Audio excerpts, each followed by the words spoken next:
Hello, today I'm making almost instant raised beds. It's another one of my under 30-minute garden projects. I'm Liz Zorab and this is Byther Farm.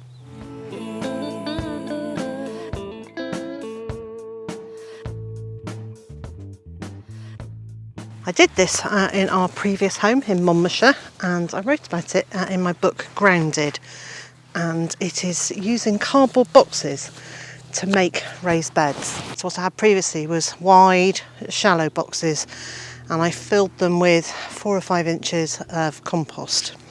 And this time I've got much deeper boxes, so they're narrow and they're deep, and I specifically want them this shape because I'm going to grow some leeks. So I've put down a layer of weed suppressing paper first. You can use cardboard, you could use newspaper, but the reason that it's worth putting at the bottom is it means that weeds can't grow up in between the boxes where they join together. So here comes the compost. I've got a peat-free compost here, and you can use whatever you've got, whether you've got homemade compost or whether you can use topsoil. That's your growing medium is up to you. So the next thing I need to do is make sure that they're exactly where I want them to be, and then put the compost in them. What you should find will happen over the course of the season is that the cardboard will disintegrate, and you can lift the top off almost in a ring and go and put that on your compost heap, and you'll be left with a neat mound of compost waiting for you to use another time.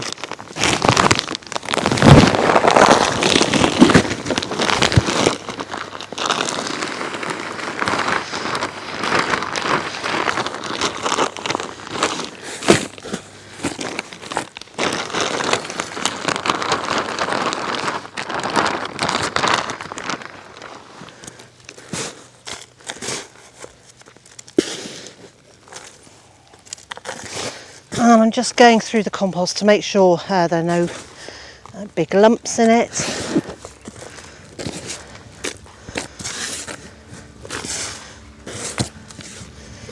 And there we go, as quickly as that, the bed is ready to plant up. I know it's quite late in the year to be transplanting leeks, but I'm hoping that these few will give us some food during the hungry gap next year.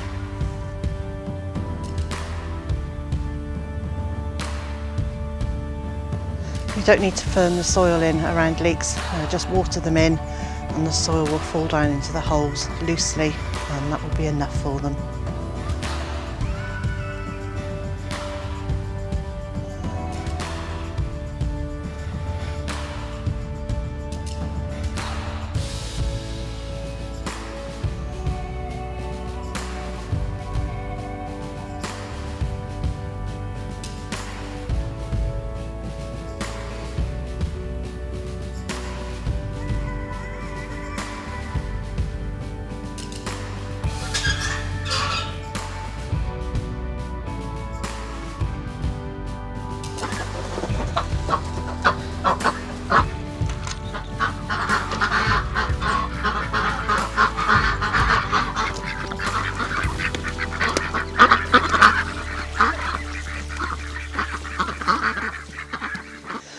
So it's a few days later, and after finishing that raised bed, I then put down 2 rows of compost on the rest of this paper mulch, and in here I've planted garlic cloves, elephant garlic, and lots of shallots. I've then put this cover over by putting 2 bamboo canes into the ground on each side. I'm putting over some NDPE pipes, so that's sort of water piping or conduit piping, and then stretching this debris netting over the top of it. I've pinned it down about a yard or maybe a metre intervals all the way down the side and at the ends. And the reason I've put this on is not to stop butterflies, but to stop birds coming along and pulling out the garlic cloves and the onions, or for Monty to come in and use this area as a toilet. So in a couple of months' time, when those cloves and bulbils have really established themselves, put down some roots and put on a little growth, I can take this off and use it on a different row. Last weekend, my fabulous gardening friend Jane came to visit, and we spent a day and a half out here in the food forest putting in another row of perennials, flowers, herbs and trees here.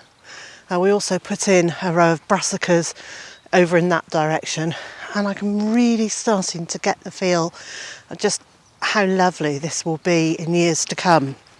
At the moment everything is a long way apart. These rows here are about 10 metres apart, but as time goes on I'm going to be adding to the width of these borders, so they'll get wider and more irregular.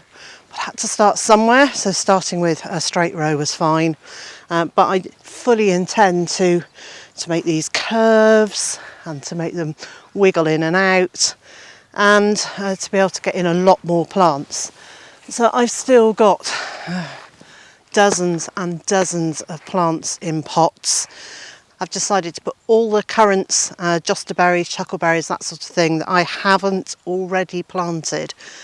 All of those are going to go in a hedge along the east fence, mainly because I don't really know where to put them, and when I come to harvest them I don't want to have to be walking all the way through all of this, so maybe some of them in a concentrated spot would be useful. But equally I don't want them all in exactly the same space, because if a pest comes along it can just literally go from one plant to the next, and by having some in these mixed planting areas, these polycultures, if there is a problem with the main crop over there, there will still at least be some in this area, hopefully not attacked by predators. That's it from me today. I'm going to carry on moving plants around, working out exactly where I want them to go. And so, wherever you are in the world and whatever you've got planned for today, I hope it's a good one, and I also hope you'll join me again next time.